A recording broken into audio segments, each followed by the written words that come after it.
Everyone. నేను ఒక story చెప్పడం స్టార్ట్ చేశాక నాకు చాలా డిఎమ్స్ అయితే వచ్చాయి. అందులో ఒక అబ్బాయి చెప్పిన తన ప్రేమ కథ. ఇన్స్టాగ్రామ్లో ఒక ర్యాండమ్ ఫాలో రిక్వెస్ట్తో స్టార్ట్ అయింది వాళ్ళ స్టోరీ. మెల్లిమెల్లిగా అలా మాట్లాడుకోవడం స్టార్ట్ చేశారు. అలా ఫ్రెండ్స్ అయ్యారనమాట. అలా 1 మంత్ అయిపోయింది. ఇంకా అబ్బాయి తనకి ప్రపోజ్ చేశారనమాట. ప్రపోజ్ చేసిన తర్వాత అమ్మాయి అయితే ఏం రెస్పాండ్ అవ్వలేదంట. రెస్పాండ్ అవ్వకుండా సడన్గా తను బ్లాక్ కూడా చేసింది. ఈ అబ్బాయికి అసలు ఏం అర్థం కాలేదు.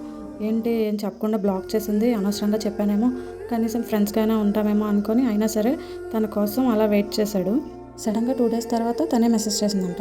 నువ్వంటే కూడా నాకు ఇష్టమే, బట్ పెళ్ళంటే నాకు ఇంట్రెస్ట్ లేదు, ఎందుకంటే నేను ఒక హార్ట్ పేషెంట్ని, నువ్వు ఫ్యూచర్ని పాడు చేసుకోకు, ప్లీజ్ నన్ను వదిలే అని చెప్పింది. ఫ్యూచర్ కోసం ఎందుకు, ప్రజెంట్ అయితే ఎన్ని రోజులు ఉంటే అన్ని రోజులు హ్యాపీగా ఉందామని చెప్తాడు.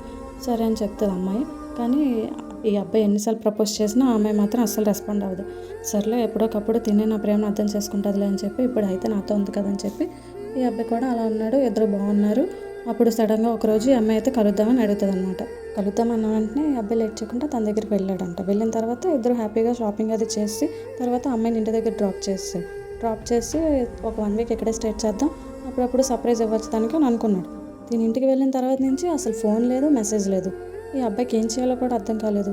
అసలు ఫోన్ ట్రై చేసినా స్విచ్ ఆఫ్ అనే వస్తుందంట.